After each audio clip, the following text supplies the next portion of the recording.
This is the inside of our train from here to Chișinău. And this is the inside of my little room. And there's four bunks, two lower bunks, upper bunks. Notice that bunk's up, and you put your baggage down in there. And then I think that purple thing or burgundy things are probably like mattresses. And here's a pillow and blankets and a little table and a heater if you need it. And we'll go outside. Old, but a little bit, how can I say it, a little bit classier than the last one I was in, which is in China, although that was certainly fine. There we had 6 people in a room, and then up above were racks where we stored our luggage. And in here, I think, well, she's closed the door, but in here is a little door where the lady who runs the operation has a little table and so forth. I don't think the first 2 cars are sleepers. I think they are sit-up, but in cubicle form, so that probably holds 4 to 6 people seated in there. These are old trains, but serviceable for sure. They've been servicing both for a number of decades, I'm sure. Our stewardess, we leave at 7:35, another 20-some minutes from now.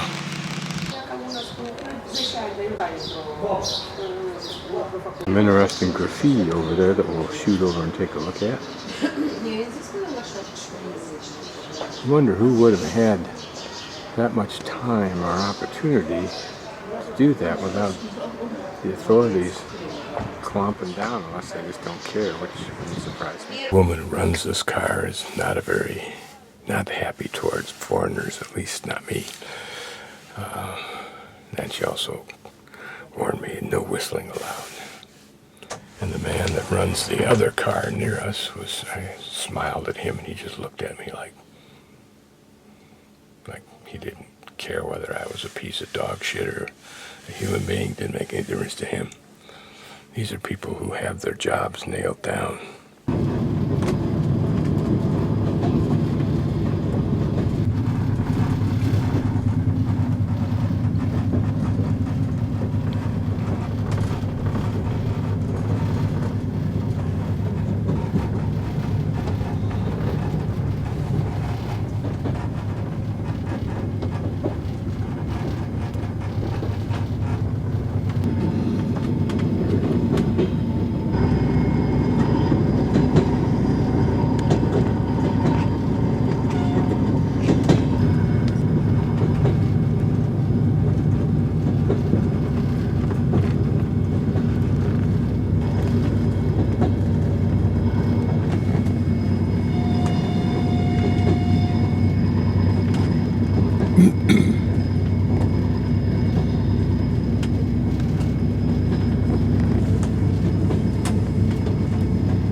tons of abandoned equipment and buildings, all a reflection apparently of communism's failure.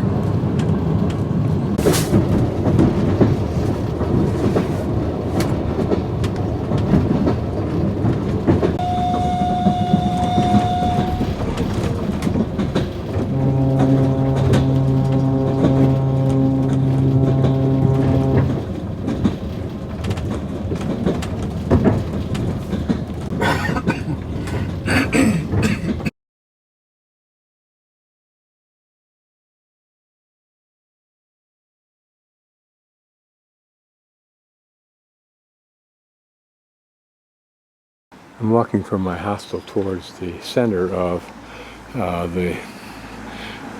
don't know what you call it, there's two parks, so I call it the center of town from the viewpoint of parks. There isn't much interesting architecture, but this church is kind of nice. Ironically, the train station was an interesting bit of modern and old architecture. That may be as good as it gets. This intersection where I just videoed that last building with the orange might have had a history of quaintness of 20th century, maybe 19th century architecture. This kind of reflects my opinion of Moldova and Chisinau.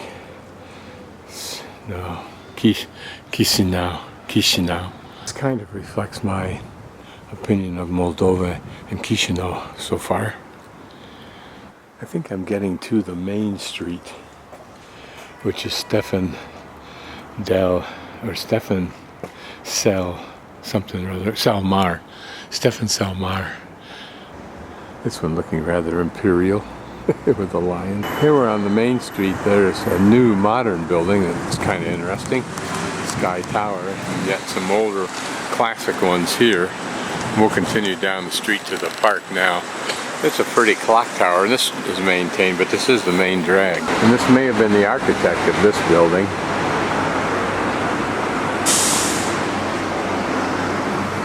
Whatever it once was, it's now converted, of course, to commercial uses.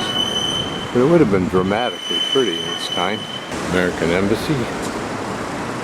So we're on the main drag that goes through or between these two huge complexes.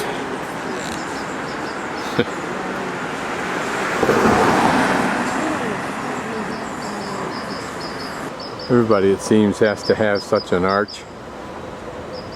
I have no clue what this one memorializes. It's also a clock tower. But here's this big building. This may be the Parliament. I'll double check my map. I'm not sure exactly what we're looking at, but if I orientate myself correctly there, number 2, so orientating to the map, number 2 is where we are now. It's the National Library, and then straight ahead of us should be the one park on the opposite side of the main drag, and then to our right is another large park. This is the National Library, rather impressive building for a relatively small country. And this arch is in front of the cathedral, and it is the name of the park, Park Cathedral, putting it in English. So we'll visit that in a few minutes. Guessing this is a Moldovan flag. Okay, here's that park. Stefan Selmar Park. And this is a statue of Stefan. And some very inviting entrances to the park here, 3. Notice that date. Here it looks like a reasonably plain building across the street being restored. Interesting to imagine what that will look like when they're done. Copy of an old drawing.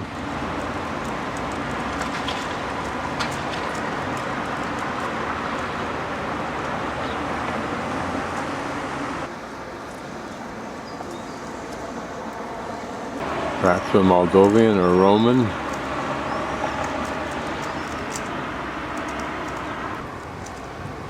Don't know where this citadel was, up on top of the hill.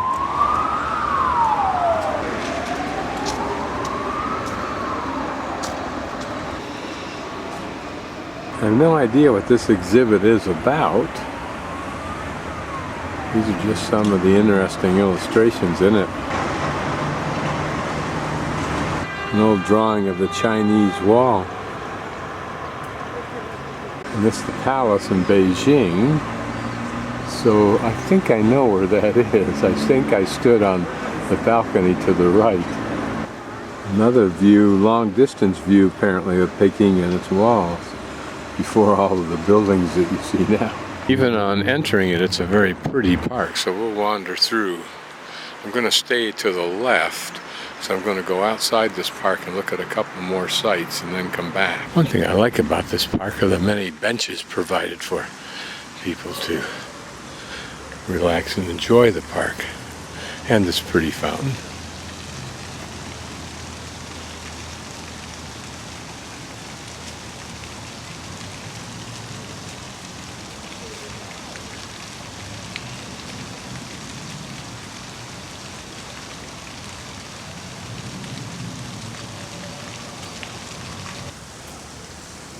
Beautiful array of different size and different kinds of trees.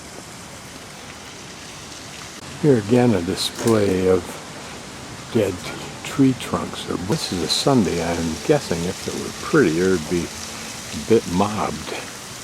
Here's the arcade of statues, no doubt Moldovan or Romanian notables.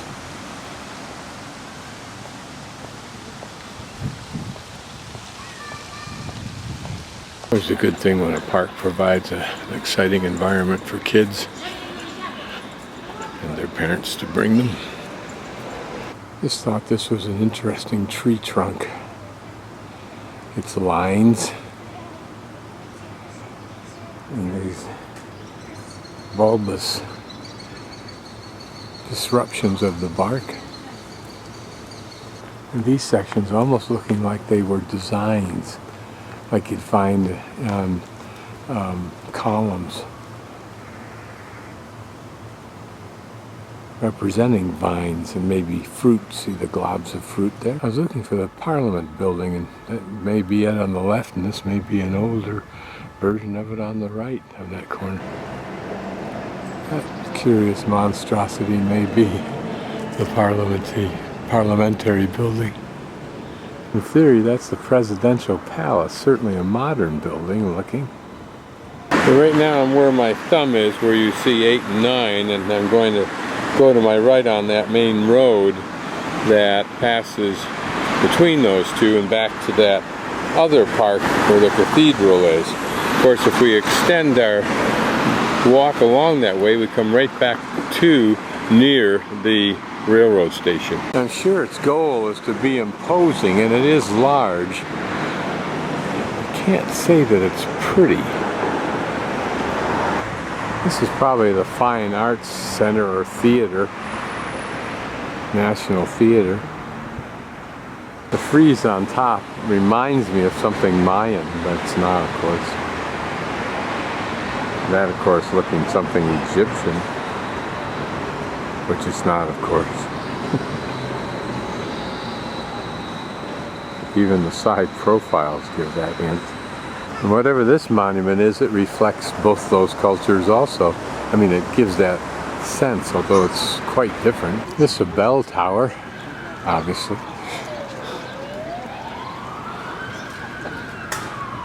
Again, nothing terribly interesting or distinctive or even terribly pretty, except for that little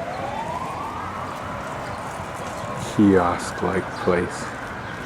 If I were to guess at the symbolism, it would be Catholic Church as the Church of the Earth, which I think every church probably believes, but just doesn't feel it can say it. Pretty little flower display, or plant floral display, given this relatively early time of spring. Here's a pretty flower market alongside the park as we go up to Pushkin's exile site. Just pretty because of the colors.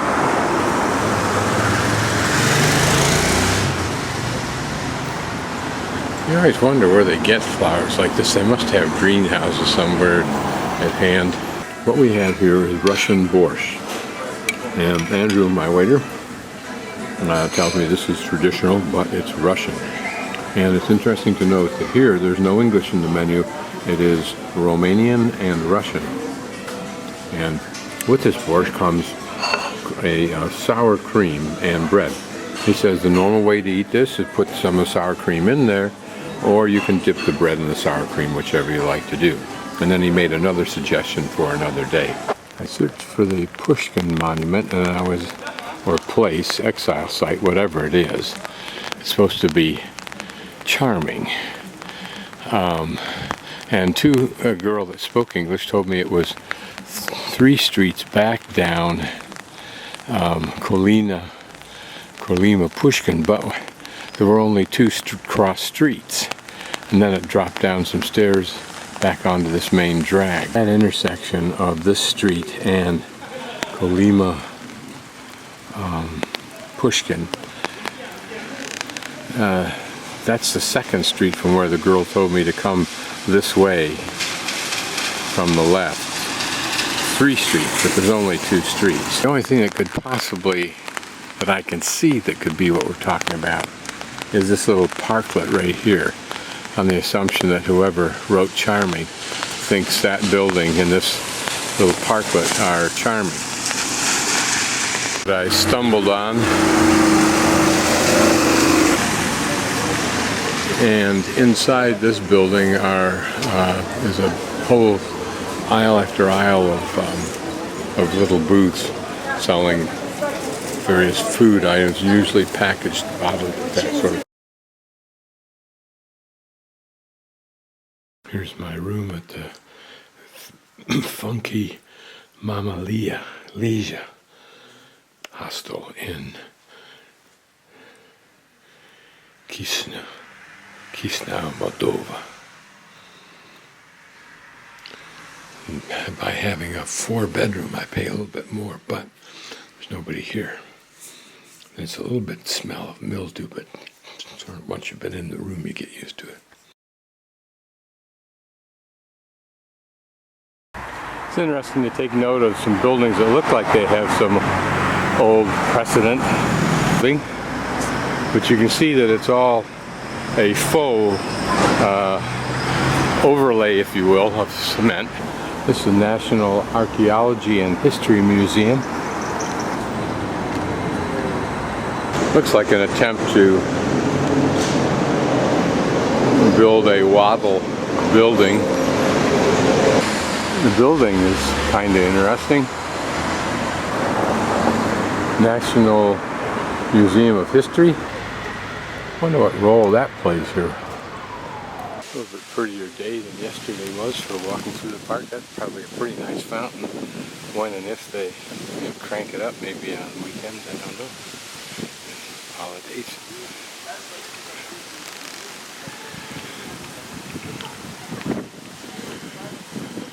Here they have Wi-Fi in the park, I think, Spoffy. I think I'm in the part of this park, which I believe was Stefan Sell's park, Sell Mars Park. I missed it when I went beyond where we're looking now to look at a couple of government buildings, like that one in the background, which I think is the presidential residence. And this, I think, is just a big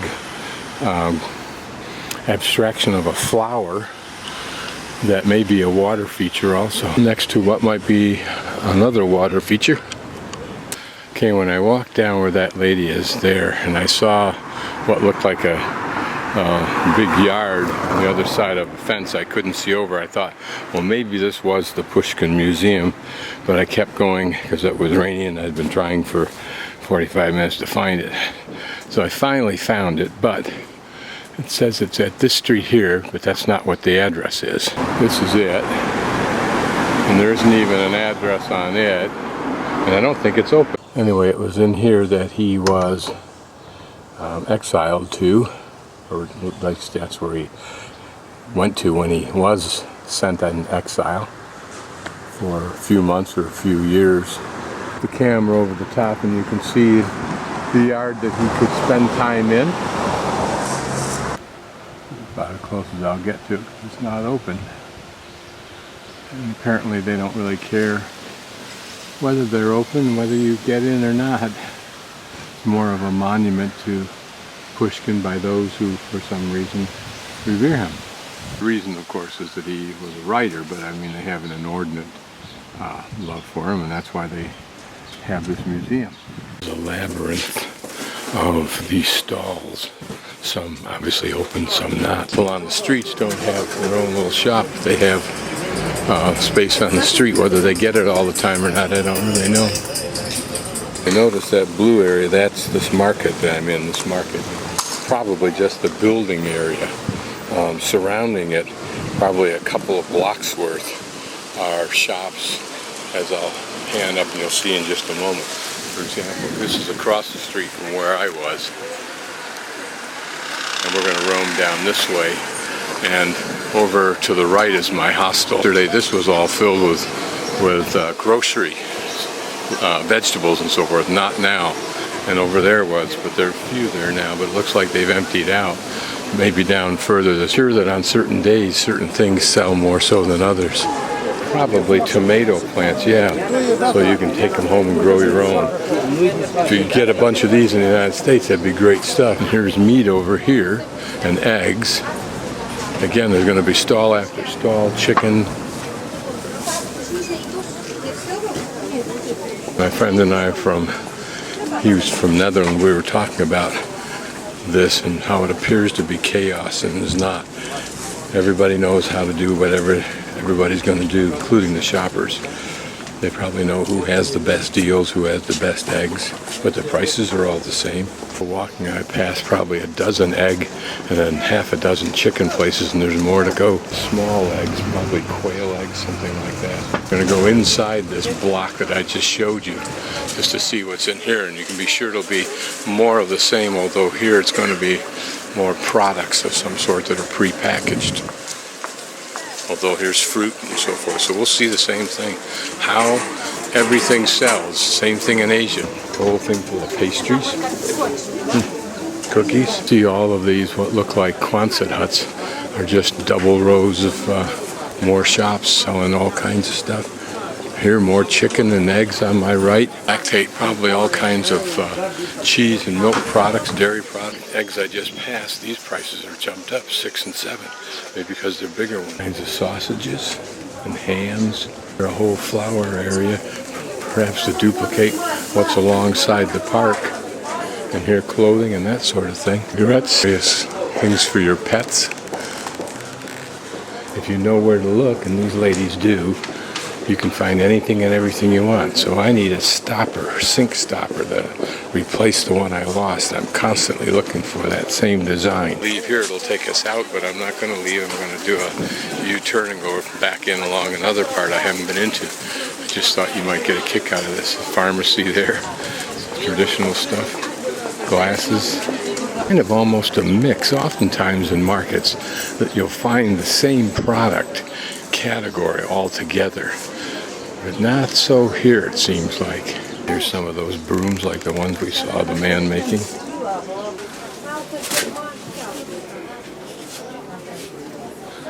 Again, you gotta know where to go. Donna would just walk in here and say in a loud voice over a loudspeaker, 2 of each, bring them to the front. Shoes, socks. People will sell you socks and things like that along the railroad tracks, or when you're waiting for your train on the station track.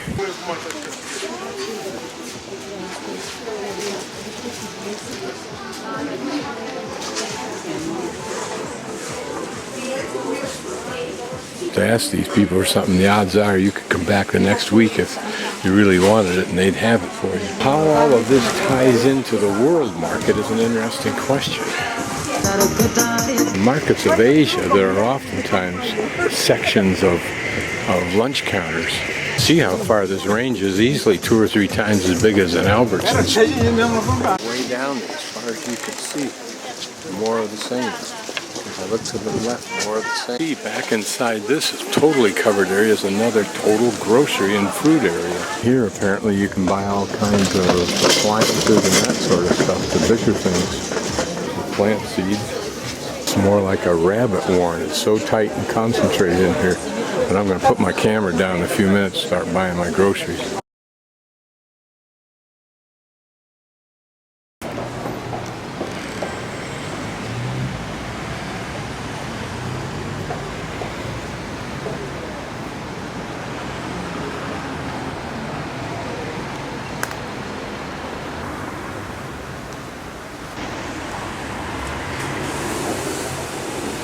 Rocket launcher, probably. It's all old Soviet stuff, I think, is what they said.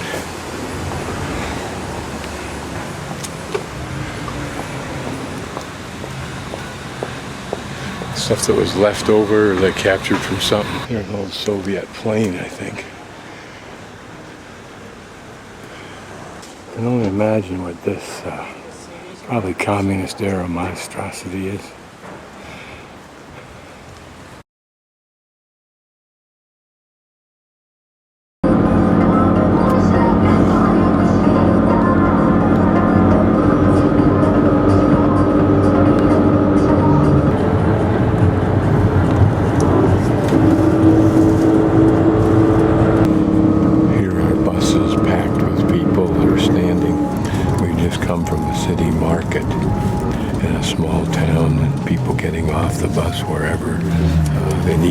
The bus. This lady, you'll see in a moment, getting off with her tomato plants in a small village.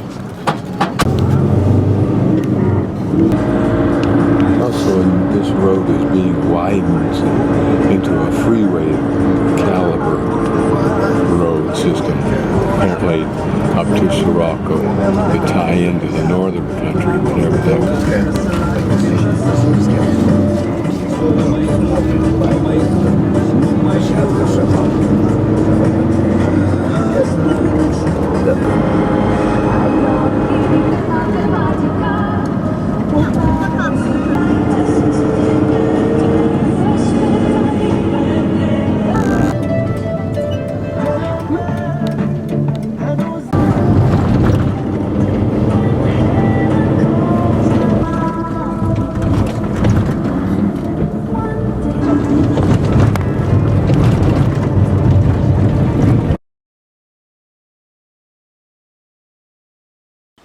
These are the toilets, which are down one flight, subterranean, all cement, darkened. Some of the worst toilets I've seen. Well, they are the worst toilets I've seen so far on this trip. And you pay 2 lei for the privilege of going to the bathroom. And this is the Soroca bus. I'm on the main street in Soroca. The bus station is down there. Can't find anybody that speaks English, but I did talk to a police officer. And I showed him my map on my iPad, and he recognized where I want to go, and I'm going to continue down here about 1 kilometer. This reminds me of an old town that was abandoned, and all that's left is the barest resources and infrastructure. I decided instead of walking along that street, I would come down to the river, which I saw here, which is pretty, and somewhere down there should be the fortress. He said it was about 1 kilometer.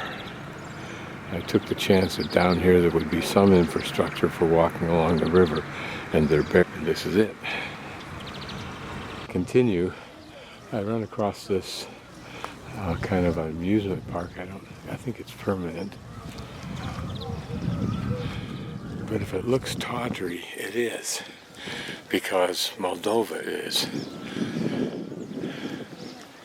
And I think I'm beginning to form the impression, because I haven't been to Ukraine yet, but if it's anything like this,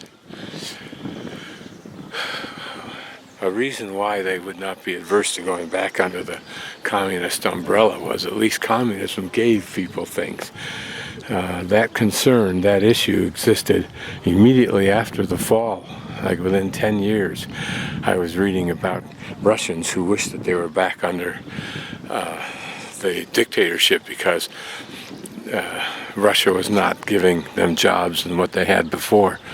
And I think when people are used to living in such tawdry, squalid kind of rude and sully.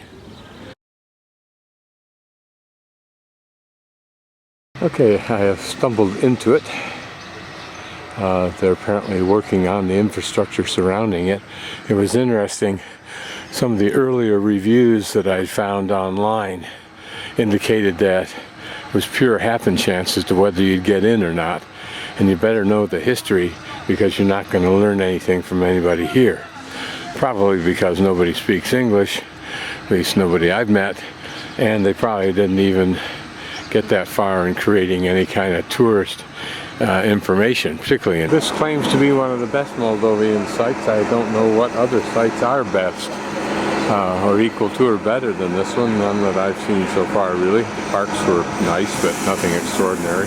This is one of the best preserved Middle Ages, and its purpose, of course, was to intimidate those who might approach this area by water, for sure. In the 15th century it was originally wooden, but then in 1543 through 1546 was completely rebuilt in today's shape. Vehicles that you see look like they're Second World War or Communist era vehicles. Here, of course, a tourist center that's been just in the process of being built. And whether that structure up there is solely for the purpose of the restoration, or whether there was the original walkway, I think it's simply restoration. You didn't have walkways like that, not on the outside anyway. And apparently inside it's a perfect circle, and there are 5 what are called bastions, let's call them 3/4 or something around there, degree towers. And it says they were achieving the supreme law of harmony, i.e. the golden section. Don't know what that means, but it makes it apparently unique among the similar kinds of European defensive architecture. And I've got a feeling I'm not going to be getting into this place.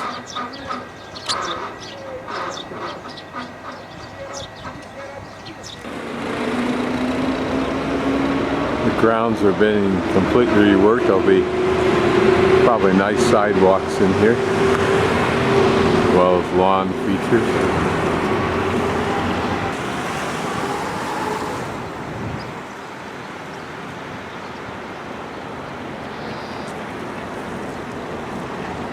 Notice that the holes in that lower portion are actually composed of 2 rocks that have a vertical split. Its compact design just reminds me of a very hard, tight muscle. Now, what method they had for avoiding a long siege or surviving a long siege is a good question, because that would have been the key. It's certainly defensible if you can stay there and outlast the people on the ground who have to climb up that 6 or 7 stories. As I pan down here, I notice a lot of holes. Most of them seem to be on a horizontal line, which would suggest some kind of flooring, but probably on the inside. But it would be doubtful, I would think, that the timbers would come all the way through.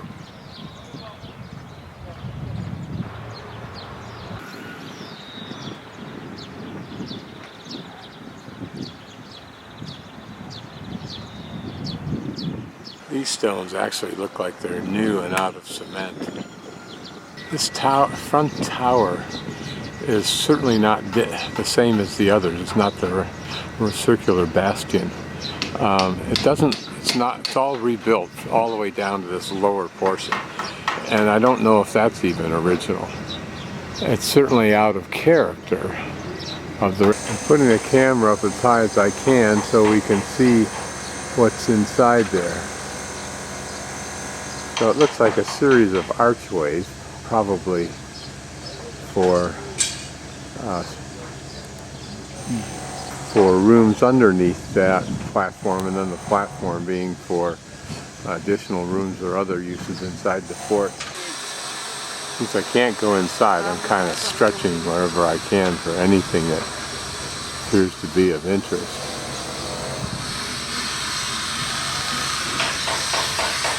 And if this is not original, and certainly most of what I see does not appear to be, I wonder on what basis do they design this.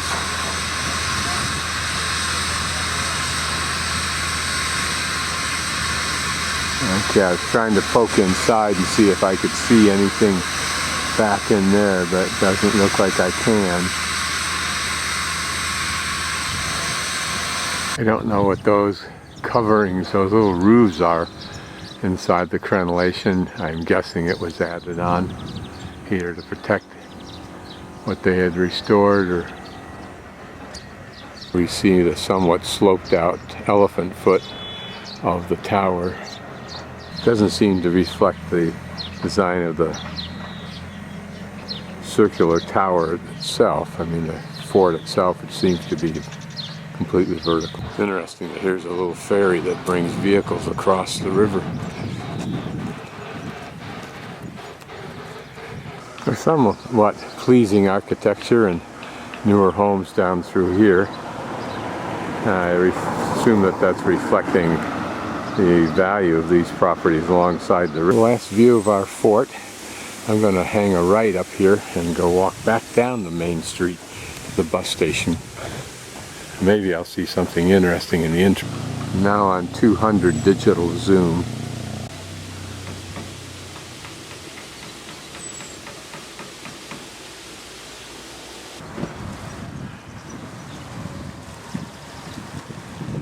We're at the city park, recently mown. Parks are always good, particularly when they've got a place for kids and a WC. But this is typical here of this part of the world. This platform, abandoned, whatever it was, just left to go. Now this is something novel in many parts of the world, and that's a water feature that actually has water coming out of it.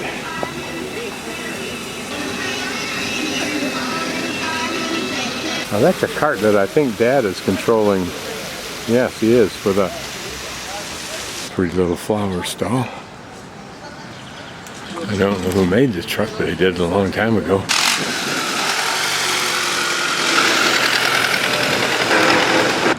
I'm pretty sure those homes on the hill belong to the upper tier, a very narrow tier perhaps, of Moldovan society.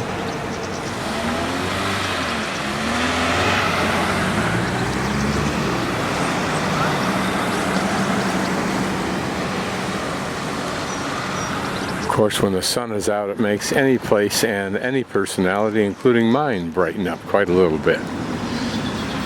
Another park with a pretty entranceway, and it looks like a full castle. Seems to allude to the main castle in town, but who knows. But parks are always good. And there people are relaxing, and there's a place over there for picnics. Here, a cute little modern water feature. Notice that there are a couple of bunches of grapes in there, another one down the lower right.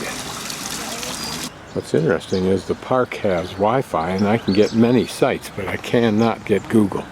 I can get it to the point where it looks like it's going to open for me, and I plug in what I'm after, and then it says won't connect, bad connection, but other ones will connect. Section rugs.